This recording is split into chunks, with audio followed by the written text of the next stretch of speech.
Bom dia, boa tarde ou boa noite. Não sei que horas vocês vão assistir esse vídeo. E muito bem-vindo, meus queridos alunos, especialmente meus queridos alunos da Faculdade da UFBA, para a nossa segunda aula, assíncrona do semestre letivo suplementar, essa aula que eu estou chamando de Primeiros Passos. E hoje a gente vai tratar de ordem do processo nos tribunais. A gente, na nossa primeira aula, falamos de precedentes e vamos agora para a ordem do processo nos tribunais. Como eu sempre gosto de fazer, vamos passar rapidamente aqui a nossa agenda, né? Então, vamos começar pelas noções gerais, tratar das competências e regimento, importância do regimento interno do tribunal, registro e distribuição, né? Regras e princípios, conexão e prevenção. Relator, essa figura importantíssima no julgamento dos processos nos tribunais.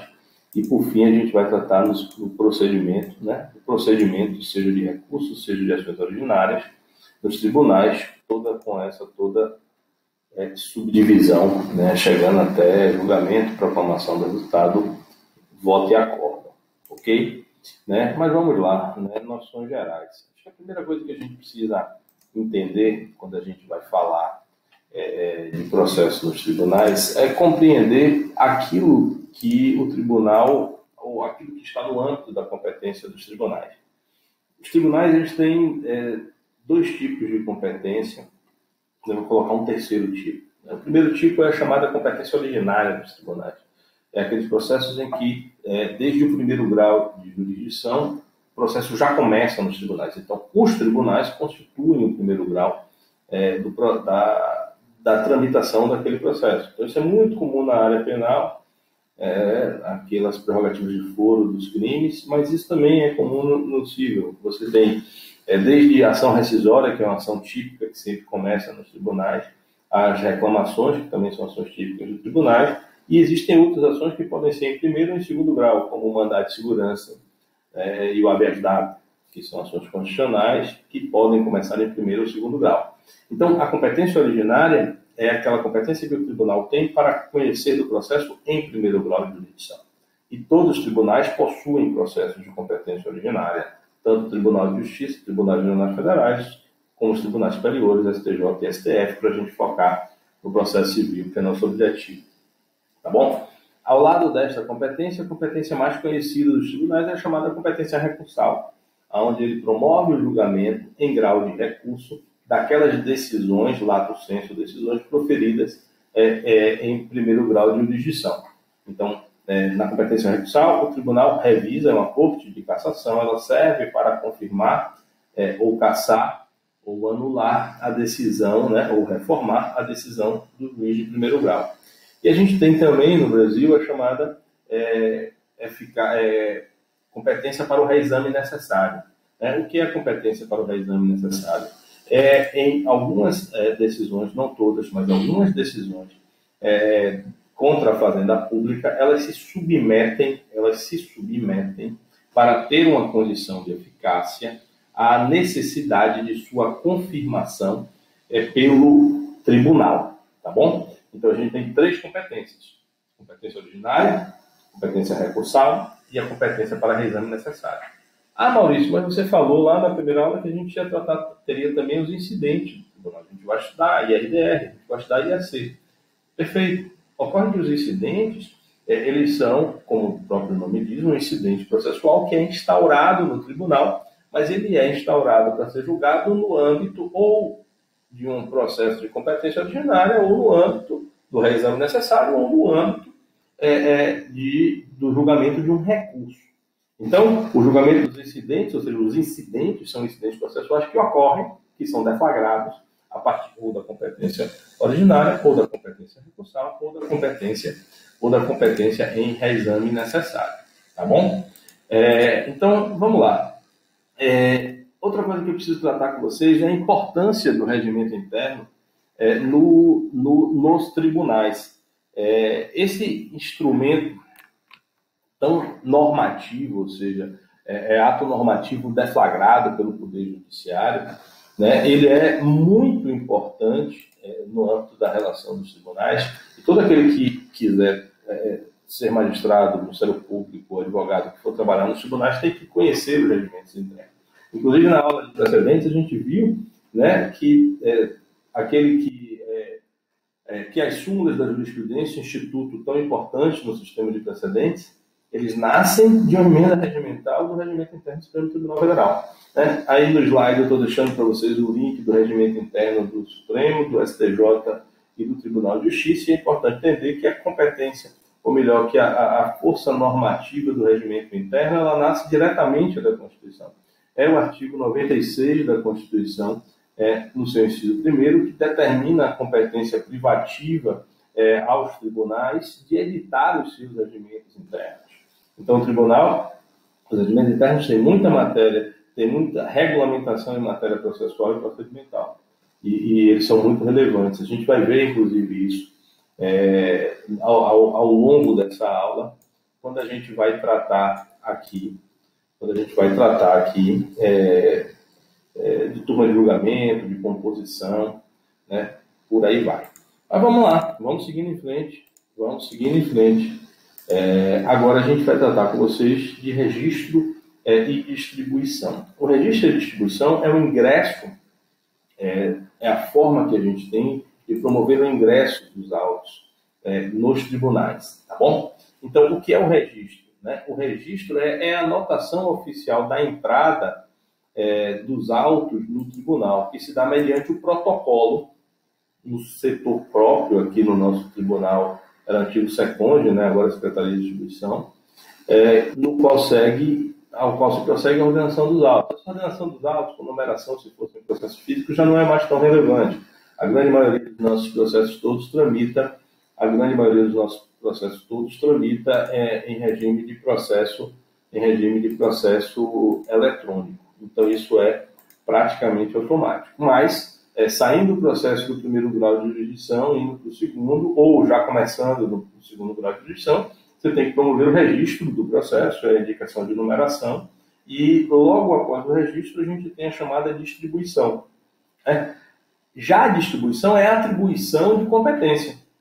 É através da distribuição que a gente entrega a um dos órgãos do tribunal a competência para julgar o processo. Como a gente sabe, o tribunal ele é um órgão colegiado, e dentro deste órgão colegiado, em geral, você tem diversos outros órgãos internos do tribunal. Então, vamos pegar um bem simples, que é o Supremo Tribunal Federal, que tem o Tribunal Pleno, a mesa diretora, que é o órgão administrativo, mas o Tribunal Pleno, a primeira turma e a segunda turma. Você tem tribunais muito pequenos, já tivemos no Brasil tribunais muito pequenos, talvez ainda tenhamos, que você tem apenas um órgão plenário. Né? Você tem tribunais pequenos com 7, por exemplo, o Tribunal Regional Eleitoral, eles são órgãos que, salvo engano, só tem funcionamento plenário de 7 juízes eleitorais. Mas, pegando outro exemplo já mais complexo, o Tribunal de Justiça da Bahia, a gente tem como órgãos administrativos a mesa diretora e o Conselho da Magistratura, e como órgãos judicantes nós temos algumas competências da mesa. Então, o presidente do Tribunal de Justiça tem competência para suspensão de segurança, o segundo vice-presidente tem competência judicante de admissibilidade do recurso especial e do recurso extraordinário, né? Mas o órgão maior do tribunal é o chamado órgão pleno, e abaixo do órgão pleno você tem as seções cíveis reunidas e as seções criminais, e eu vou focar a partir daqui somente nos órgãos internos do Tribunal de Justiça da Bahia de natureza civil. Então você tem as seções cíveis reunidas, que compõem todos os desembargadores que atuam em órgãos cíveis. Abaixo da seção cível nós temos a seção civil de direito privado e a seção civil de direito público. Abaixo das seções civis de direito privado e direito público nós temos as câmaras cíveis, né? São 5 câmaras cíveis. Então, a seção civil de direito público é feita pela terceira e pela quinta, pelas câmaras ímpares, e as seções civis de direito privado e a seção civil de direito privado é feita pelas câmaras pares, segunda e quarta. Então, só voltando, seção civil de direito público pelas ímpares, primeira, terceira e quinta, seção civil de direito privado pelas pares, segunda e quarta. E dentro das câmaras a gente tem as chamadas turmas de julgamento, e as turmas de julgamento são compostas por desembargadores, cada um dos membros do tribunal. Então, voltando agora de baixo para cima, para entender a estrutura, a gente tem primeiro os desembargadores. Esses desembargadores compõem uma turma de julgamento, esta turma de julgamento é um órgão fracionário interno de uma Câmara. A Câmara Cível, ela está inserida em uma seção civil de direito público e direito privado, e a união das seções civis de direito público e direito privado, elas compõem as seções cíveis reunidas, e as seções civis reunidas, junto com as seções criminais, com os desembargadores da área criminal, formam um tribunal pleno. O Tribunal de Justiça deveria, mas não tem órgão especial, ok? Então, chegando num processo, seja de competência originária, seja de competência recursal, seja para reexame necessário, vai ser feito, assim que for feito o registro, vai ser feita a distribuição. Na distribuição você vai indicar o quê? 2 órgãos jurisdicionais. A Câmara, né?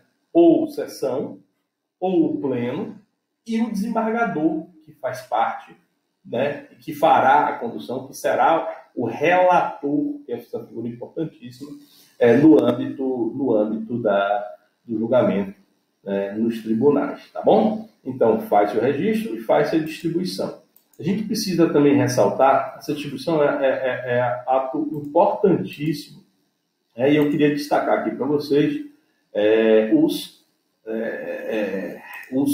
as regras e os princípios relacionados à distribuição. Então, por que isso é importante?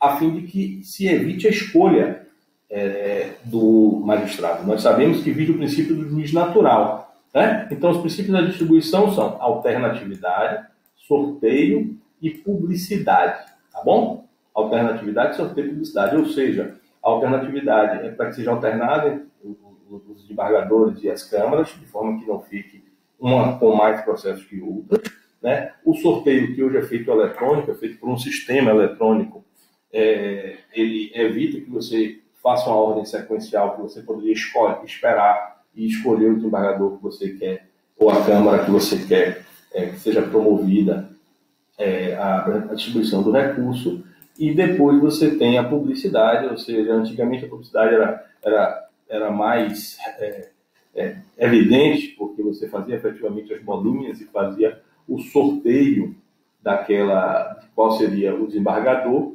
né? E agora é feito por um sistema de computador que pode ser auditado pela OAB e por outros órgãos, tá bom? Então, essa distribuição interna do tribunal, ela vai escolher 2 órgãos, o órgão colegiado, ou seja, este processo por exemplo, a apelação é de competência da Câmara Civil. Por exemplo, a ação rescisória. A ação rescisória pode ser de competência da Câmara, como pode ser de competência das seções civis reunidas, como pode ser de competência do pleno também. Tá certo? O mandato de segurança é a mesma coisa. Você vai dizer, este processo é de competência originária do pleno, e aí eu escolho como órgão colegiado o pleno. Haverá uma distribuição para o pleno, então eu não preciso fazer sorteio, eu só tenho um, e eu vou ter que fazer o sorteio do desembargador. Qual dos membros do pleno relatará aquele processo originário, tá bom? Se fosse uma Câmara, eu teria o sorteio entre as câmaras, se será a primeira, segunda, terceira, quarta ou quinta Câmara, e eu tenho o sorteio do respectivo desembargador, né, que irá atuar. Outra coisa muito importante a gente compreender é que no âmbito do tribunal, a gente também tem a figura da conexão e da prevenção, tá certo? Inclusive, isso por norma, os tribunais, em geral, no seu regime interno, desdobram essa matéria, mas o CPC expressamente determina o reconhecimento da existência da prevenção, da possibilidade de atuação de causas conexas, e, especialmente, a noção de prevenção, porque o primeiro desembargador, órgão jurisdicional, né, a Câmara, e o respectivo desembargador, membro daquela Câmara, ele, quando for o primeiro a conhecer da causa, de um recurso daquele processo ou de uma ação relativa a ele será competente e prevento para todos os demais processos de recurso. É por isso que, por exemplo, o Supremo Tribunal Federal pega uma matéria criminal, mas é porque está muito na imprensa e é fácil de você entender. É por isso que todos os processos da Lava Jato vão para a competência do ministro Fachin, tá bom? Vão para a competência do ministro Fachin.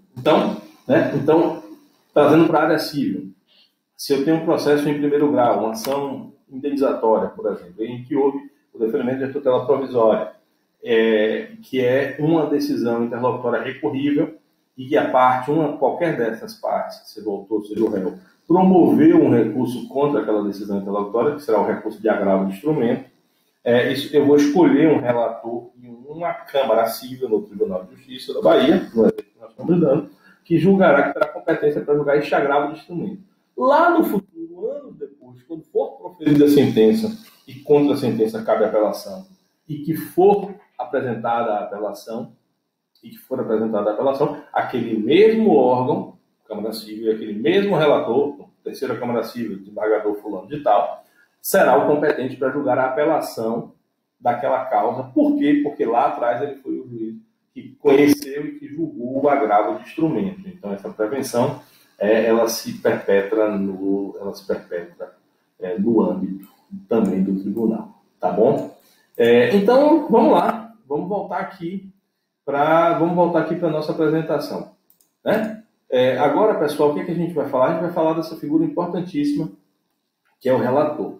Então, o processo chegou no tribunal, seja um recurso, seja uma ação de competência ordinária, um processo de competência ordinária, ele vai ser registrado, ele vai ser distribuído, e nessa distribuição a gente viu que é atribuído 2 órgãos, um órgão colegiado e um monocrático, que é o relator. E este relator é figura importantíssima no âmbito do julgamento do processo. Por quê, pessoal? Por que isso? Por um motivo simples, um motivo até óbvio. Como vocês bem sabem, os colegiados, e eu não tenho como, no órgão colegiado, promover toda e qualquer decisão de tramitação do processo, porque seja processo, seja recurso, você tem tramitação, porque você tem recebimento do recurso, eventualmente apresentação de contrarrazões, eventualmente decisão de tutelas de urgência, de tutela provisória na seara recursal, eventualmente você pode ter incidente de produção de provas, eventualmente você pode ter a necessidade de produção de provas, né? E se para tudo isso eu tivesse que reunir todos os membros do órgão colegiado, os tribunais não andariam. Então é por isso que a gente tem a figura do relator. Quem é a figura do relator? O relator é aquela pessoa que vai dirigir o processo. Ponto. Ele monocraticamente, sozinho, irá promover a direção do processo até que ele esteja apto a promover, a levar o processo para o julgamento colegiado. Até o momento da decisão de levar o processo ao julgamento colegiado, é o relator quem promoverá o julgamento, quem promoverá a tramitação, a direção do processo. Tá bom? Então, o relator, ele possui lá nos artigos 932 do CPC, uma série de poderes, deveres e atribuições, que são atribuições do relator.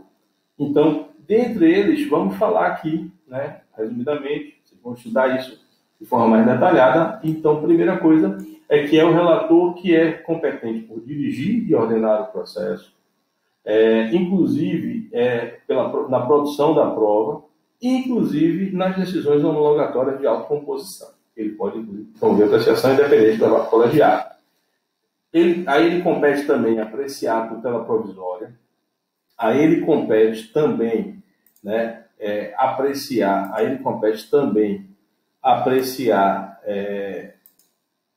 exercer o juízo de admissibilidade do recurso. A gente vai ver isso em teoria dos recursos, que você tem 2 juízos do recurso, a admissibilidade, assim como você tem no primeiro grau, né, a admissibilidade da demanda e o juízo de mérito da demanda, a gente vai ter também no tribunal a admissibilidade de recurso de processo de competência ordinária, e também vamos ter o juízo de mérito, que é o julgamento do recurso, que não se confunde com o juízo de mérito de primeiro grau, no caso do recurso, a gente vai ver. Então, em alguns casos, a gente vai tratar isso lá no final da aula, né? Esses casos a gente vai desdobrar no final da aula, em que ele pode decidir monocraticamente, né? Seja processo, seja recurso. Em alguns casos, estão lá nos incisos 4 e 5 do 932. Cabe também ao relator decidir incidente de consideração de personalidade jurídica, quando requerido no tribunal, determinar a intimação do Ministério Público e também das partes, tá certo? e exercer outras atribuições que sejam determinadas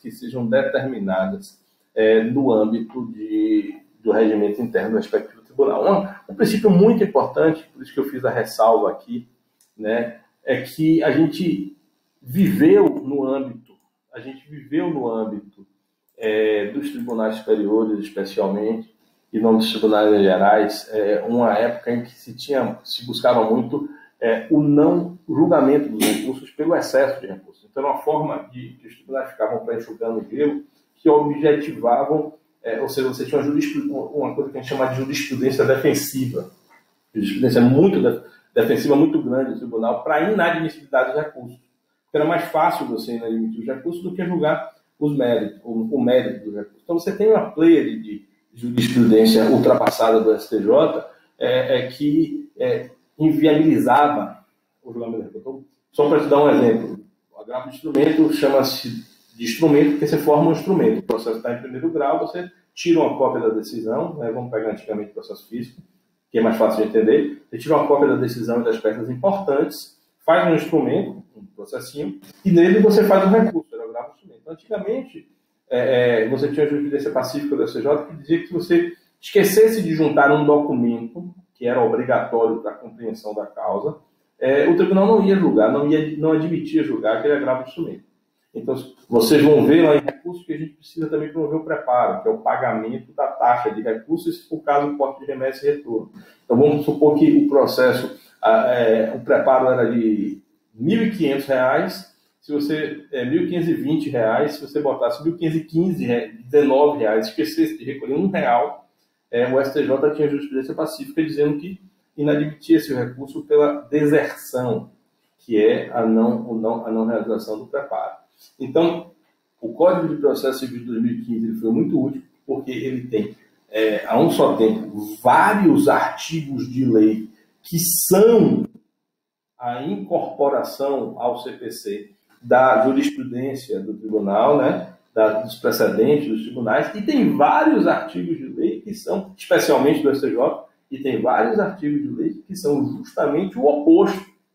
É a exclusão, é um texto normativo oposto à jurisprudência do Supremo Tribunal Federal, e lá no artigo 932, no parágrafo único do artigo 932, você tem esse parágrafo único do artigo 932, ele é uma das representações, você tem mais de um lugar, outro lugar são os parágrafos do artigo 1007, que trata de preparo, que representam, que demonstram ou que aplicam, né, que são formas de aplicação, regras que nascem do princípio da primazia do julgamento médico. E aí o que veio o CPC 2015? Vamos afastar toda essa jurisprudência defensiva e vamos lutar para que, no máximo, da forma mais ampla possível, sejam julgados o mérito. Né? Então, incluiu-se a regra de que, antes de considerar inadmissível um recurso, o relator ou uma ação, o relator tem que dar o prazo de 5 dias para que o recorrente ou o autor, em outros casos até pode ser um prazo maior, complemente a documentação exigível. Então, aquela jurisprudência que tinha no STJ, no sentido de que a falta de um documento no agravo implicar, e nos tribunais em geral, tribunais de justiça, tribunais federais em geral, foi afastada. Né? Aquela jurisprudência do exemplo que eu estava dando do agravo de instrumento, de que se você esquecesse uma peça, agora não. Agora você tem que intimar para que ele junte a peça, para que você supra. Então, esse princípio é muito importante e esse foi um dos deveres. Eu falei lá muitos naquele elenco de poderes e atribuições, mas esse é um dever imposto pela lei ao relator de que tente julgar o mérito, o princípio da primazia do mérito, determinando aí a regra que se intime a parte para que a parte promova a regularização. Tá bom? Tá bom até aqui, pessoal? Então, vamos lá. A gente agora vai começar a falar do procedimento. Tá certo? Procedimento. E aí o procedimento eu distribuí por fases do procedimento. Né? Eu distribuí por fases do procedimento. Primeiro nós vamos tratar da distribuição até a inclusão na pauta. Da distribuição até a inclusão na pauta. Então, vamos lá? O processo ele é registrado, lembram? Distribuído, lembram? Na distribuição eu tenho a indicação do órgão judicante do relator, né? E aí este relator tem 30 dias para elaborar o relatório. Depois de 30 dias elaborado o relatório, o relator encaminha os autos ao presidente, né? E é claro que se ele não cumprir esse prazo, é um prazo impróprio, como são de regra os prazos para os magistrados, mas pode ser incidir em infração administrativa, mas ele encaminha os autos à Câmara, né, ao órgão competente, por exemplo aqui a Câmara, para que se promova, para que o presidente do órgão colegiado marque a data. Então o relator prepara o voto, inclui no processo apenas um relatório, remete para que o presidente do órgão judicante, não necessariamente o presidente do tribunal, designe a sessão de julgamento.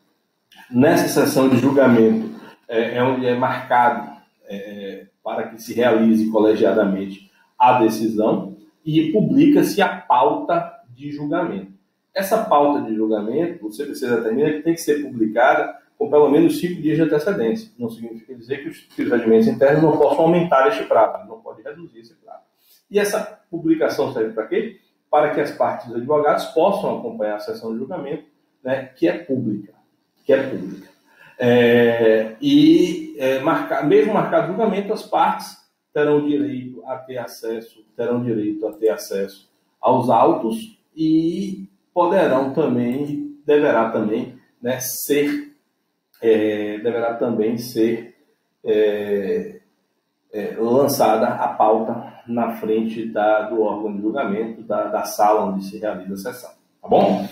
Como vocês sabem, a gente tem o princípio da primazia do julgamento de mérito e é possível que haja a constatação de fatos supervenientes ou que haja a constatação de questões apreciáveis de ofício. Isso pode acontecer tanto pelo próprio relator, o relator analisa e, poxa, tem um fato superveniente que me foi trazido, eu preciso que as partes manifestem sobre isso pelo contraditório. Ou isso pode acontecer durante a própria sessão. Olha, a gente não percebeu, mas tem uma nulidade aqui, uma questão apreciável de ofício, mas ela é sanável, né? Vamos fazer a suspensão e intimação. E isso pode ser analisado também na constatação de vista dos autos. A gente vai ver mais adiante que qualquer desembargador pode pedir vistas.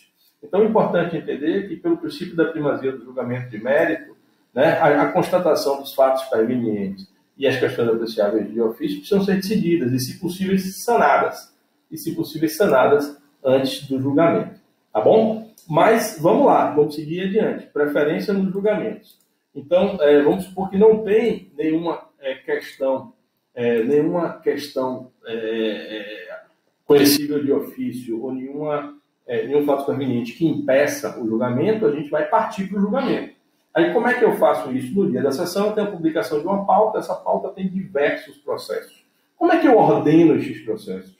A gente tem o que a gente chama das preferências. As preferências podem ser preferências legais, como, por exemplo, a preferência das pessoas idosas, como preferências regimentais, estabelecidas no regimento. Então, por exemplo, é muito comum que um desembargador saia de um órgão e vá para outro. Então, quem, por exemplo, ele é presidente, ele sai da Câmara que ele faz parte. Mas ele precisa terminar de julgar aquelas causas. Então, em geral, os regimentos estabelecem que aqueles desembargadores que só têm um processo, ou que têm poucos processos vinculados, se presentes, terão preferência de serem julgados. Então, preferências podem ser legais ou regimentais. Então, quais são as preferências legais estabelecidas no CPC? Ao lado das regimentais, que aí dependerá de cada regimento interno. Aqueles que houver sustentação oral devem ser julgados em primeiro lugar. Aqueles em que houve requerimento de preferência antes do início da sessão, mesmo que não haja sustentação oral, porque a gente vai ver que a sustentação oral não cabe em todo o processo. Depois, aqueles cujo julgamento já tenha iniciado na sessão anterior. E os demais casos previstos em lei. Então, estamos lá a pauta, né? Essa pauta pode ser alterada na ordem de julgamento para fins de respeito a essas preferências, sejam preferências legais, sejam preferências regimentais, e estabelecida a ordem pela preferência, a gente vai ter o início do julgamento. Como é que dá o início do julgamento? Né? Na sessão de julgamento, o presidente vai promover o pregão daquele processo, né? Fará o pregão e chamará aquele processo, passará a palavra ao relator, o relator fará a exposição do seu relatório, e, a partir daí, pode ou não haver sustentação oral. Então, nos casos em que houver previsão legal ou regimental de sustentação oral, porque o regimento ele pode inserir outras hipóteses de sustentação oral, além os daquele referidos no CPC ou na lei. Mas não pode tirar hipóteses de sustentação oral. Então, sendo hipótese de sustentação oral, né, você vai ter que promover a sustentação. Primeira coisa, é importante entender, na prática, assim, o CPC determina que o pedido de sustentação oral tem que ser feito antes do início da sessão. E, em geral, os regimentos até estabelecem um prazozinho maior, 30 minutos antes. Alguns, de forma ilegal, estabelecem dias antes, né? E o CPC não fala em dias, então tem que ser apenas antes do julgamento. Então, o certo é que, antes de começar o julgamento, você pode requerer, né, a sua preferência. E você precisa requerer a preferência, porque a gente vai ver mais adiante que tem o chamado julgamento eletrônico. E, na prática, hoje nos tribunais, se você não requer a preferência de julgamento com ou sem sustentação oral, o seu processo será julgado eletronicamente. Eu explico já. Fiquem calmos, fiquem tranquilos.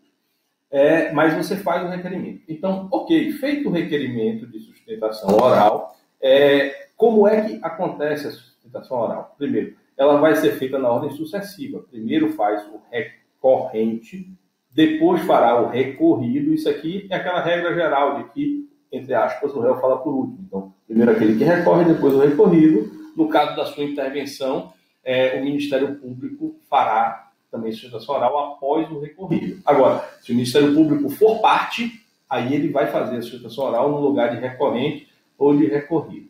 Quais as hipóteses de sustentação oral? Eu falei que nem todo processo cabe sustentação oral, apenas algumas hipóteses previstas na lei ou no regimento interno. Então, quais são essas hipóteses? Vamos lá. Apelação, o recurso ordinário, o recurso especial, o recurso extraordinário, os embargos de divergência, a ação rescisória, o mandado de segurança e a reclamação, e aí, em geral, os processos de competência ordinária. No agravo de instrumento, onde contra decisões proferidas em tutela de urgência ou de evidência, né? E aí a jurisprudência também reconhece nas hipóteses de julgamento antecipado parcial de mérito, que não está expresso, a da jurisprudência tem reconhecido, e muitos regimentos internos têm reconhecido, e outras hipóteses previstas em lei no regimento, como é, por exemplo, né, lá no artigo 937, parágrafo 3º, o agravo interno contra a decisão monocrática que extingue o processo de competência ordinária. Então, já eu chego. Lembra que eu falei que eu vou tratar de decisão monocrática, que é a exceção? Então, eu chego lá. Quando você tem a decisão monocrática, contra uma decisão monocrática de tribunal, cabe o agravo interno, o chamado agravo interno. E o agravo interno não está no rol do 937. Como regra, o agravo interno não tem direito à sustentação oral. Então, se um determinado desembargador rejeita baixar o processo em diligência para colher uma prova ou para realizar uma prova, o recurso contra essa decisão é o agravo interno. E o agravo interno não vai ter sustentação oral. Mas, se o agravo interno for contra uma decisão monocrática que extinguiu o processo, aí sim, tá certo? Aí sim você vai caber agravo, vai caber a sustentação oral, tá bom? Mas algumas regras aqui sobre sustentação oral. A sustentação oral no IRDR, e que também, embora não fale expressamente do CPC, é o que a gente defende, que também deve ser observado no IAC, né? IRDR, Incidente de Resolução de Eventos Repetitivos, IAC, Incidente de Assunção de Competência, ela se dá na forma do artigo 984. Ela não se dá na forma do artigo 937, que a gente estava tratando até aqui. Então, o que é que muda, né, nestes processos? Como eu tenho uma objetivação do julgamento, eu busco ter um precedente, ou gerar um precedente vinculante, um precedente obrigatório, esse processo ele é objetivado. Eu não julgo somente a causa, eu julgo a causa e estabeleço uma tese jurídica. E aí, nesse aumento de legitimidade, para esse aumento de legitimidade, eu tenho a possibilidade de que a sustentação oral seja feita não só pelas partes pelo Ministério Público, mas por terceiros também. Né? Os amigos curiae têm sido, felizmente, muito utilizados pelos tribunais. Segundo, eu tenho um prazo maior de sustentação, não é de 15 minutos, como é na regra 977.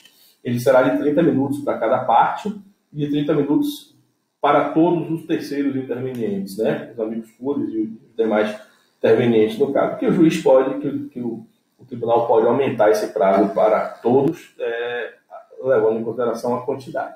E exige uma inscrição com 2 dias de antecedência, ao contrário daquilo que é como regra geral, que a sustentação oral tem que ser pedida antes do julgamento. Você tem aí a possibilidade a necessidade de requerer isso com 2 dias de antecedência. Tá bom? Mais algumas regras que a gente precisa tratar que você precisa fazer esse pedido de preferência, como eu disse, na prática tem que ser feito mesmo, porque sem o pedido de preferência o processo vai ser julgado eletronicamente. E o CPC, antes da pandemia do Covid-19, já previa a possibilidade de que as sustentações orais fossem feitas por videoconferência. Mas a regra do CPC falava apenas para usar como se fosse um direito ao profissional que tivesse domicílio diverso do local onde funciona a sede do tribunal, onde se realizam os julgamentos, né? E eu acho que depois da pandemia e do funcionamento muito bem feito, do excelente funcionamento que nós temos tido dos tribunais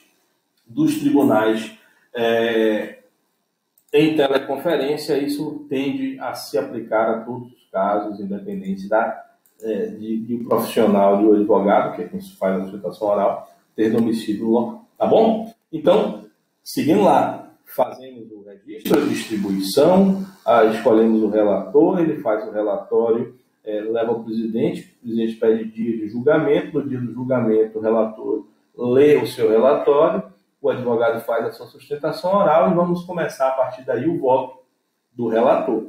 E os debates, depois do voto do relator, os debates entre os desembargadores. E aí você pode ter o chamado pedido de vista. E com detalhe, esse pedido de vista ele pode ser feito pelo próprio relator. Se na sustentação oral são levantadas questões relevantes, o próprio relator pode dizer, olha, eu vou rever o meu voto, eu quero reanalisar o meu voto a partir daquilo que foi dito na sustentação oral ou nos próprios debates. Tá bom? E isso a gente chama de pedido de vistas. Esse pedido de vista pode ser feito pelo relator ou por qualquer outro desembargador, ou vamos falar julgador, porque pode ser um ministro do Tribunal Superior, qualquer outro que participe daquele julgamento. Tá bom? Então, esse pedido de vistas, você suspende o julgamento naquela sessão para que o julgador, o desembargador ou o ministro, possa levar o processo para o seu gabinete, estudar e trazer ele na próxima sessão. Tá bom? Então, nessa próxima sessão, eu tenho que ter uma nova publicação de pauta, a não ser que expressamente na sessão tenha sido dito que ele está sendo adiado por apenas uma sessão. Mas se não foi dito expressamente por apenas uma sessão, você vai precisar incluí-lo na pauta. Com detalhe, antigamente a gente tinha um problema muito sério dos chamados embargos de gaveta. Ou seja, acontecer situações do julgador pedir vista e levar, às vezes, anos com o processo sem trazer para a pauta. Então, o CPC trouxe uma regra, né, que é reforçada pela resolução número 202 do CNJ, que traz o problema da demora no pedido de vista. Então, havendo pedido de vista, aquele julgador que pediu a vista, seja o próprio relator, seja outro desembargador, tem que trazer o processo em até 10 dias, podendo, obviamente, pedir a renovação desse prazo, por uma vez. Mas não cumprido este prazo de 10 dias, o presidente do órgão judicante deve avocar o processo, e redistribuir para que convocar para que outro julgador promova o voto, né? E promova o julgamento no lugar daquele que requisitará para julgamento, e se o desembargador, o julgador não devolver o processo, ele poderá determinar que outro relator ou que outro desembargador, ou outro ministro, no caso, aconteça. É raro acontecer isso por uma questão de boa política, né? Mas a gente tem agora instrumentos legais, estão lá no artigo 940 e também na resolução 202 do CNJ, tá bom? Então, ultrapassado o pedido de vista, a gente vai partir para o julgamento. Quando terminam-se as sustentações orais e começam os debates, os advogados do sistema brasileiro não podem mais intervir, né? Eles apenas poderão intervir para levantar questões de fato ou para levantar questões de ordem para apontar nulidade do próprio ato de julgamento.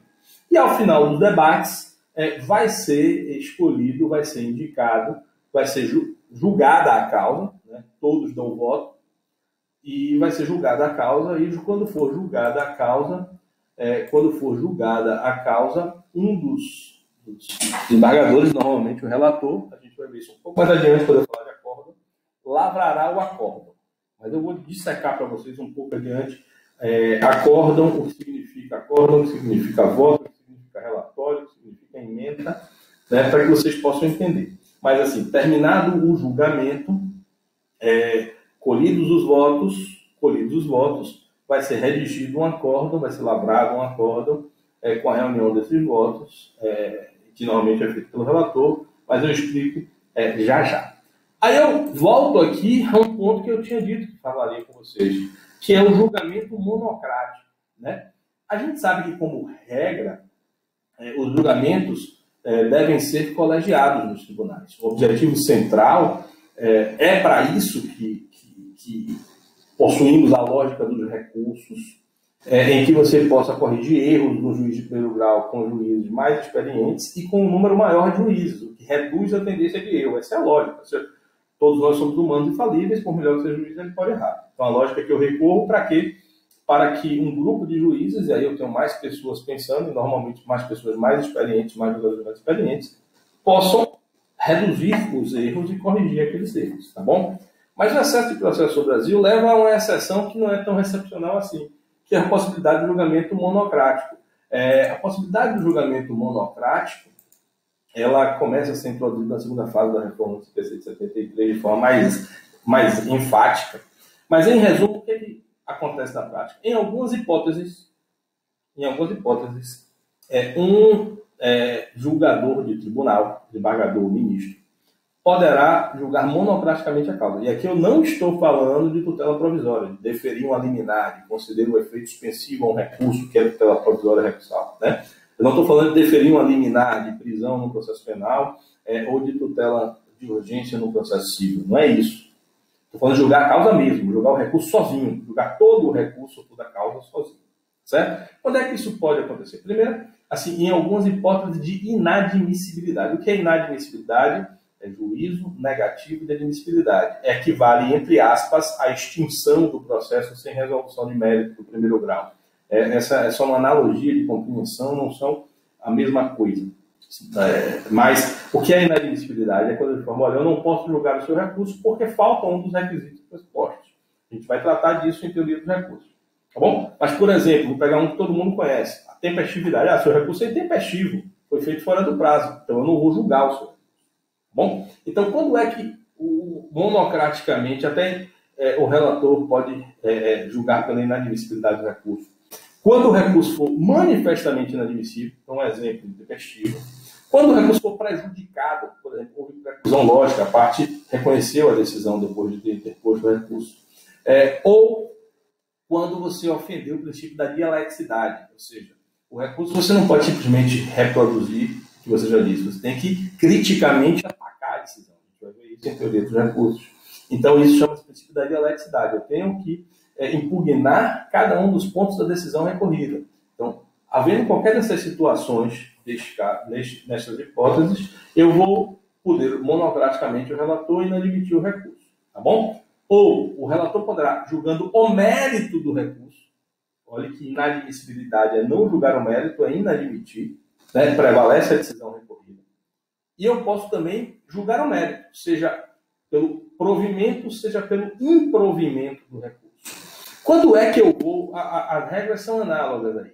Né? Quando é que eu vou... Deem uma olhadinha aqui, leiam aqui, que vocês vão ver que as regras são análogas. Tanto o improvimento do recurso, quanto o provimento do recurso, ele pode ser feito nestas hipóteses. Quando houver súmula do STF, do STJ ou do próprio tribunal, quando o acórdão proferido pelo STF, STJ, ou quando houver, né, sobre o tema, acórdão proferido pelo STF, pelo STJ, IRDR ou IAC, me perdoe, vamos voltar aqui para ficar mais claro. Quando houver súmula do STF, do STJ ou do próprio tribunal sobre o tema, quando houver acórdão proferido pelo STF ou pelo STJ em julgamento de recursos repetitivos, ou quando houver entendimento firmado em IRDR ou IAC, seja no STJ, seja no STF, seja no respectivo tribunal. Então, observe que as três hipóteses, elas são as mesmas aqui. Qual é a diferença aí de um?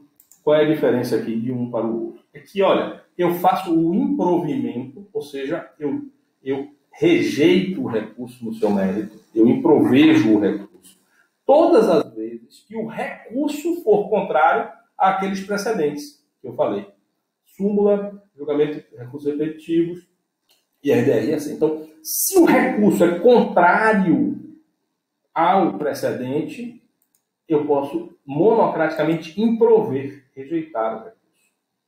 E eu posso também monocraticamente julgar a favor do recurso, e nesse caso eu tenho que previamente colher as contrarrazões em respeito ao direito de defesa, né? Todas as vezes que a decisão recorrida for contrária ao precedente. Então, se a decisão recorrida é contra súmula, recurso repetitivo, decisão de recurso repetitivo e IRDR e IAC, se a decisão recorrida é contrária a essas, eu posso monocraticamente promover o julgamento. Tá bom? Não preciso levar para a Câmara, eu já aplico o precedente obrigatório e julgo monocraticamente. No caso de provimento, eu tenho que ouvir as contrarrazões. No caso de provimento, nem isso eu preciso, né? Porque eu não teria ofensa ao direito de defesa.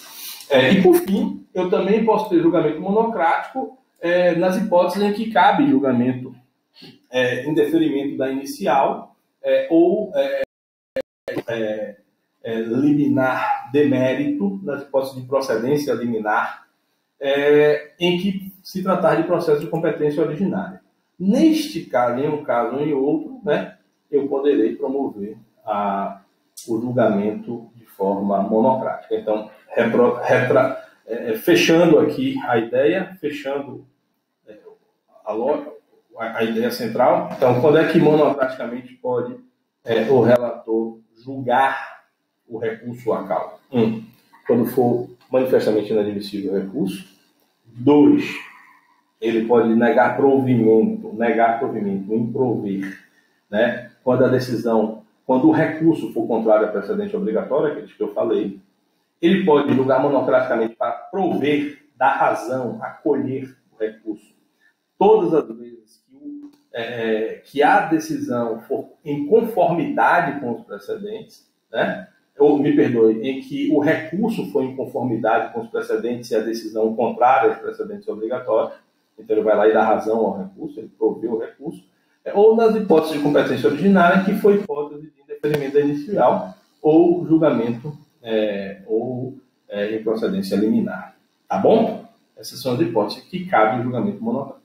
Quando não for o julgamento monocrático, como é que será o julgamento, Maurício? Será o julgamento colegiado, como é a regra, né? Julgamento colegiado. Com um detalhe, o colegiado, eu queria falar com você sobre o colegiado e a sua formação. Por quê? Porque o colegiado, pessoal, o órgão colegiado no tribunal será de competência do regimento interno tratar. Então, no Tribunal de Justiça, para vocês terem uma noção, alguns mandados de segurança são de competência da Câmara, outros mandados de segurança são de competência do Tribunal Pleno. Vai ser de acordo com o regimento interno, conforme o regimento interno mandar. Tá bom? Então, o órgão colegiado será aquele que o regimento interno determinar dentro da competência do tribunal. Mas o CPC tem uma regra geral de que diz que nas hipóteses de apelação e agravo de instrumento, apelação, recurso que cabe contra a sentença, agravo de instrumento, recurso que cabe contra algumas decisões interlocutórias, serão julgadas por um colegiado de 3 julgadores. Não importa o órgão interno que seja competente. Então, no nosso caso aqui da Bahia, você termina formando o que a gente chama de turma de julgamento. Então, as câmaras cíveis do Tribunal de Justiça da Bahia têm de 5 a 6 desembargadores. Então, se for um mandado de segurança de competência da Câmara Civil, vão julgar os 5 desembargadores. Mas se for uma apelação ou um agravo de instrumento, não julgarão os 5, julgarão apenas 3. Apenas três julgadores dos 5 que fazem parte da Câmara julgarão. Aí isso a gente chama de turma de julgamento, tá bom? Em geral, essa turma de julgamento é formada, você pega o relator e bota os outros membros a partir da ordem decrescente de antiguidade, de forma que o mais velho compõe a turma do mais velho, o segundo mais velho e o terceiro mais velho, e aí você vai descendo, para garantir o quê? Para garantir que o mais novo ele julgue em conjunto com os 2 mais velhos. Então, a ordem decrescente de antiguidade, tá bom? Então, essas turmas de julgamento podem variar, não são fechadas, porque se um desembargador estiver ausente, o outro automaticamente entra na turma, mas formada a turma, ou seja, iniciado o processo, iniciado o debate, apresentado o voto, formada a turma, ele participando da formação da turma, você não pode mais promover a alteração. Formado a turma de julgamento, ele vai ficar adiante. Vamos lá, vamos seguir adiante. Tratar com vocês um pouco do julgamento da questão preliminar, vícios e diligências no âmbito do tribunal. Vícios e diligências no âmbito do tribunal. Então, o que eu preciso dizer para vocês? As questões, vocês devem lembrar isso, estudarem processo 2, e processo 1 também TGP, né? A diferença entre o que são questões preliminares, questões prejudiciais e questões de mérito. No âmbito dos tribunais, você também tem as questões preliminares, prejudiciais e questões de mérito, tá bom? Nas questões preliminares, determina o CPC que elas sejam julgadas antes do mérito. E tem que ser tomado o voto em separado das questões preliminares. Por quê? Porque, a depender do acolhimento da preliminar, eu não vou para o julgamento do mérito. Se a preliminar foi acolhida, se a minha preliminar foi acolhida, eu não vou para o julgamento do mérito. Eu não julgo o mérito se, por exemplo, a preliminar foi acolhida e ela é incompatível com o julgamento. Eu reconheci que houve cerceamento de defesa e precisa ser feita a perícia. Então, eu não vou julgar. Está ruído em preliminar, então eu não vou julgar o mérito, porque cesseou a defesa e eu não dei a decisão. Tá bom? Isso é uma coisa importante. Mas todas as vezes que eu tiver um vício sanável, ou que o tribunal precisar realizar a produção de prova, ele pode converter o julgamento em diligência para que, convertido em diligência, seja sanado esse vício, seja no próprio tribunal, seja com delegação do juiz do primeiro grau, para que eu possa retomar a causa. Tá bom? Mas é importante entender que as questões preliminares julgam-se separados.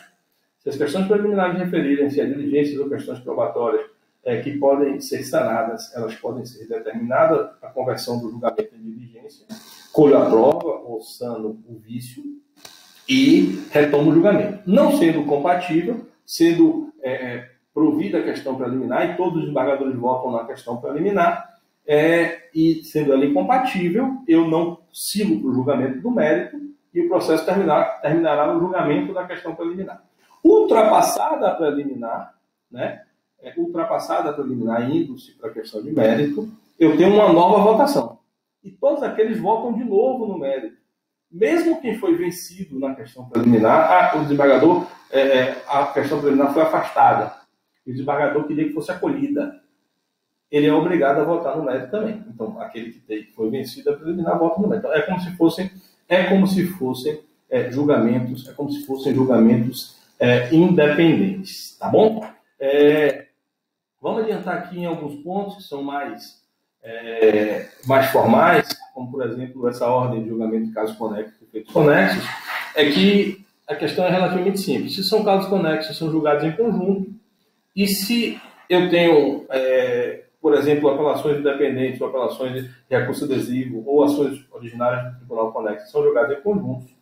E quando eu tenho julgamentos pendentes de atos decisórios distintos, por exemplo, eu tenho um agravo de instrumento que foi proferido lá atrás e não foi julgado ainda no tribunal, o processo em primeiro grau correu rápido e entrou a apelação em pauta, a sentença foi dada e a apelação chegou. Quando o desembargador olhou, está lá com os 2 processos para a entrada, agravo de instrumento e a apelação. Então ele tem que julgar primeiro o agravo de instrumento. Pode julgar até os 2 na mesma sessão, mas tem que julgar primeiro o agravo de instrumento por uma questão lógica de prejudicialidade, e depois ele julgará a apelação, tá bom? Quando você fala de agravo de instrumento e agravo interno, a lógica já é diferente. Porque o agravo do instrumento ele absorve o agravo interno. O agravo interno lembra. Então, vamos dar um exemplo. Eu estou julgando o agravo do instrumento e a parte pediu uma liminar no agravo do instrumento. O relator negou ou deu essa liminar. Dessa decisão de concessão de negativa da liminar, eu posso interpor um agravo interno. Né? No julgamento do agravo interno, ele não precisa ser julgado antes. Ou seja, você pode julgar os dois em conjunto, prejudicando o agravo interno e julgando o agravo do instrumento. Por quê? Né? Porque aqui eu tenho uma situação de continência. A lógica é a mesma. Ampliação do colegiado. Isso aqui é um pouquinho mais importante, vamos perder um pouquinho mais de tempo para tratar com vocês. A gente existia, antes do CPC de 2015, um recurso chamado embargos infringentes. Os embargos infringentes, eles foram excluídos do nosso ordenamento jurídico. E o que é que havia nos embargos infringentes? Ele era um recurso que cabia contra algumas decisões não unânimes.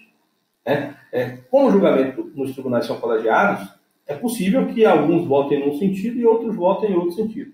Eu teria um julgamento aí não unânime, nem todos concordam nessa situação. Como é que você resolve isso como regra? Pela regra democrática, a maioria vence e acabou. E vida que segue, aquele que foi vencido, o processo prossegue. Nós não temos, o resultado é proclamado e o processo prossegue, tá bom?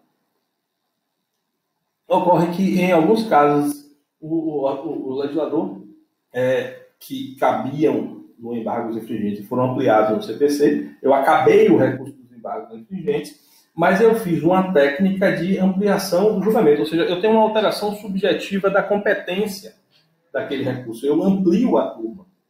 Eu não é um novo recurso, eu não tenho novas postulações, eu não tenho um novo recurso contra as razões, nada disso, mas eu tenho uma ampliação da turma. Então, em algumas hipóteses em que o julgamento for não unânime, eu terei a ampliação da turma, e essa ampliação tem que ser em quantidade que dê para reverter. Então, por exemplo, se terminou por 2-1, eu tenho que chamar pelo menos mais 2 julgadores, porque aí eu faço 3-2. Eu tenho a chance de fazer 3-2. É esse o objetivo. Quais são as hipóteses que tem? Em apelação, em qualquer caso de apelação não unânime, vai caber a ampliação da turma prevista no artigo 942. Inclusive, tem um precedente do STJ, no RESP 1798-705 de Santa Catarina, onde fixou-se o entendimento de que a ampliação se dá independente do conteúdo da decisão da apelação. Pode ser de mérito, ou pode ser extintiva ou processual. Não importa. Eu teria ampliação. Segundo, nas ações rescisórias, mas não é em qualquer caso de ação rescisória. É quando a ação rescisória for procedente para rescindir a sentença. E neste caso de ação rescisória, que é uma ação de competência tribunal, em que eu, de forma não unânime, eu decido rescindir a sentença ou o acórdão, a continuação desse julgamento necessariamente mudará de órgão, vai para o órgão de maior composição. Então, se eu tenho um julgamento não unânime numa Câmara, ele vai subir ao pleno. Tá bom? 3. No agravo de instrumento, quando houver decisão que julgar parcialmente o mérito. Vocês vão entender melhor isso quando a gente tratar lá de agravo, mas assim, em alguns casos de agravo, quando julgar parcialmente o mérito. E, por fim, nos embargos de declaração, mas somente nos embargos de declaração interpostos contra a decisão que já foi ampliada. Então, é porque, vamos supor que uma apelação julga 3, aí foi não unânime, aí aumentou para 5, aí foi julgado por 5. Aí, quando eu tenho omissão naquela decisão, eu quero interpor embargo de declaração, imagine, esse embargo de declaração, com 3 mudaria a decisão de 5, então, se houver possibilidade de mudança, caberá também nos embargos de declaração. Os embargos de declaração não estão previstos no 942 CPC, mas é a interpretação que o STJ deu no RESP 1841-584 de São Paulo. Tá bom? Só mais um detalhe. Existem hipóteses em que a ampliação não se aplica. Então, IRDR, remessa necessária, IAC, ou quando a decisão já foi de competência do pleno ou do órgão especial. Então, vamos resumir assim, eu tive a instauração de um IAC ou de um IRDR no âmbito de uma apelação. Ok? No julgamento desse IRDR, eu não tenho ampliação caso haja não unanimidade. A mesma coisa no julgamento de remessa necessária. Tendo remessa necessária, que não é apelação, na remessa necessária eu não tenho ampliação. Eu também não teria ampliação quando o processo já é julgado, o recurso né, ou a ação originária já é julgada no âmbito do órgão interno de maior composição, que é a Corte Especial, ou plenário. Ok? Entendido aqui essa questão da ampliação do julgamento? Ótimo. Então vamos voltar aqui e tratar aqui rapidamente do julgamento eletrônico dos tribunais. É uma prática muito comum hoje em dia, e é por isso que você precisa pedir a preferência do julgamento, porque o CPC, no artigo 945, previa o julgamento eletrônico, mas houve revogação. Mas apesar da revogação, você tem o plenário virtual da repercussão geral do Supremo, tem resoluções do Supremo que garantem, quase todos os tribunais, devem ser todos, eu não conheço algum que não tenha, possuem normas regimentais que garantem um julgamento eletrônico. O que é esse julgamento eletrônico, para vocês entenderem? É a disponibilização prévia do voto, e para que todos os embargadores que vão julgar já previamente conheçam, e se não houver divergência, se nenhum deles se opuser, eu não preciso fazer o debate na sessão. O debate é como se fosse feito virtualmente, previamente. Ó. Eu disponibilizo o voto, vocês vão lá, analisam, e aí, se algum desembargador divergir, não, eu quero discutir essa questão, ele marca e ele sai do julgamento virtual. Tá bom? Ou então, se o advogado pedir preferência, com consciência de sustentação oral. Então, é por isso que é importante, quem não quer levar o seu processo ao julgamento virtual, que faça o pedido de preferência. Já finalizando, pessoal, vamos para a proclamação do resultado. Ó. Tá aqui, proclamação do resultado. Então, foi feito o julgamento, não é isso? E eu tenho a proclamação do resultado. O que é a proclamação do resultado? É quando eu colho todos os votos e aí o presidente do órgão anuncia quem ganhou. Então, foi provimento unânime, improvimento unânime, recurso inadmitido de forma unânime, ou recurso inadmitido por maioria, né? E segue todo aquele procedimento interno. Então, o que é que acontece isso? Até o momento em que o presidente faz a proclamação do resultado, qualquer desembargador pode mudar o seu voto, qualquer ministro pode mudar o seu voto. O próprio relator que estudou antes, previamente, fez o voto, ele pode mudar o seu voto. Até o momento que se proclama o resultado, pode haver a mudança do voto. Tá bom? Aqui? Perfeito. Mas proclamado o resultado não, porque ali acaba o julgamento. Quando o presidente proclama o resultado, deu provimento por maioria. O que é que eu vou fazer isso? Eu vou ter que lavrar um acórdão. Já eu chego no acórdão. Mas a lavratura do acórdão, ela vai ser feita por quem? Se foi vencedor o voto do relator, será o relator quem promoverá a lavratura do acórdão. Mas se o relator proferiu o voto e no curso dos debates ele foi vencido, ou seja, alguém abriu a divergência e a divergência venceu, será responsável por prolatar o voto aquele que primeiro votou pela divergência. A esse a gente chamará de redator do acordo. Ele não é o relator, ele é o redator do acordo. Então, o relator é aquele designado originalmente, que, como regra,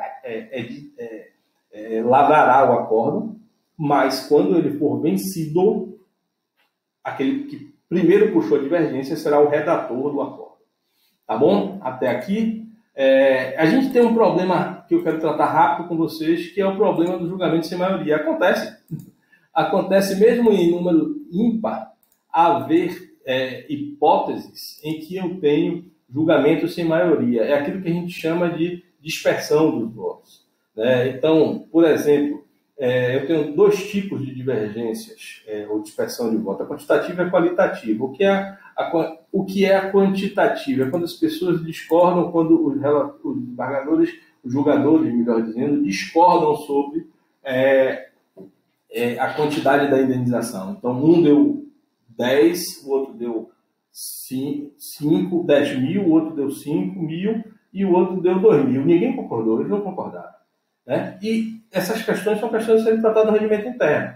Então, eu tenho dois caminhos aí. Eu posso fazer o voto médio ou por contenção, que é o voto médio, eu faço a soma aritmética. Né? O regimento interno pode decidir dessa forma, fazer a soma aritmética.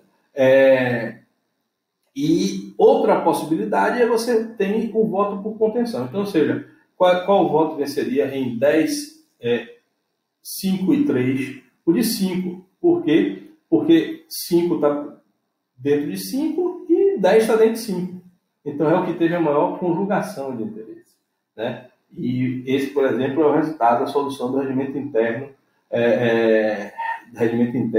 do Tribunal de Justiça, tá bom?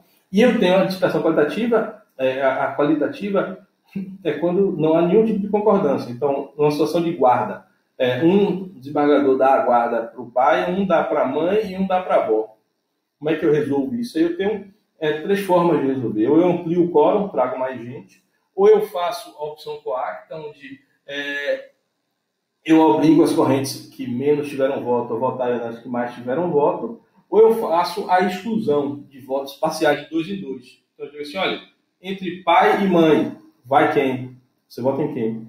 Entre pai e mãe, tá bom. E entre pai e avô, e aí você vai chegando ao resultado, como esse, inclusive, é o resultado do regimento interno do Tribunal de Justiça da Bahia. Tá bom? Essa é uma situação bastante interessante. Já caminhando para o final, pessoal, vamos tratar aqui do voto, explicar a vocês o que é o voto, o que é o acórdão, o que é o voto, o que é o acórdão e o que é a emenda. Então, os votos. Voto é a decisão individual de cada um dos membros. Então, só para terminar aqui logo, voto, acórdão, fundamento do voto, fundamento do acórdão, lavratura e publicação, e a gente termina, tá bom? Mas vamos aqui para tratar com vocês. Então, vamos lá. O que é o voto? Os votos, né, não é um voto só, os votos. Os votos, eles são a expressão da fundamentação individual de cada um dos membros do órgão colegiado. Tá bom? Isso que é voto.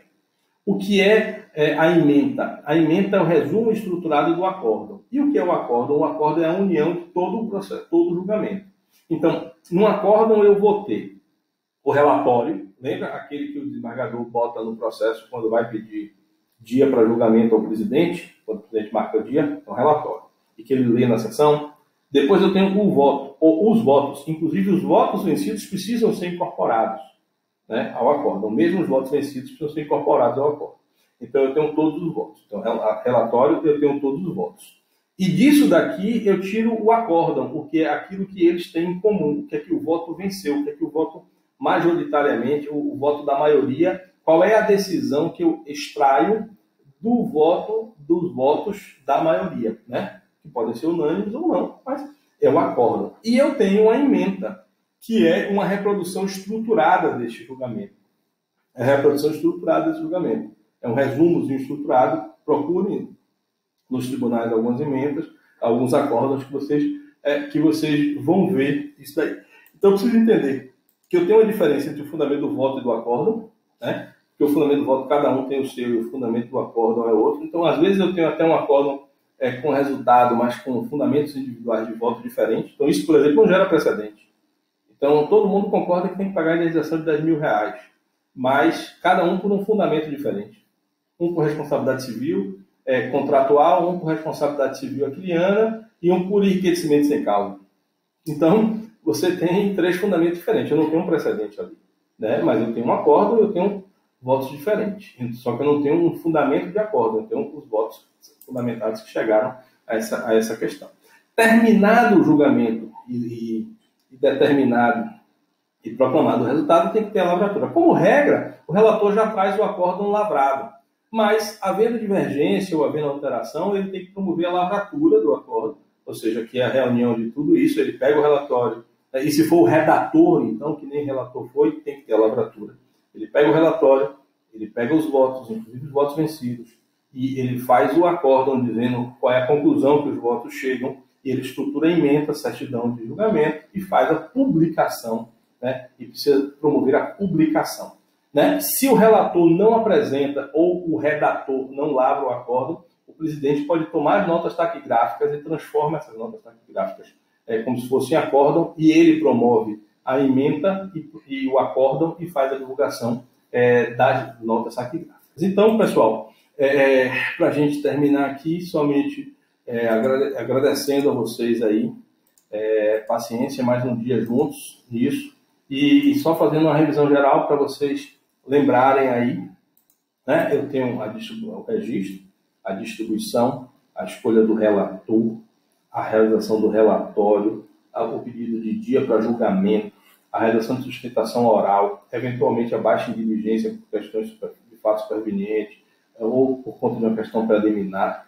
Eu tenho, depois da sustentação oral, debates, julgamento, proclamação do resultado, lavratura do acordo. Então, esse, pessoal, é um resumozinho bacana de ordem do processo dos tribunais, bons estudos, né? Tem muito material bacana lá no Classroom, outras lives sobre o tema, e também algum material impresso e bons estudos, e até a aula síncrona. Um abraço!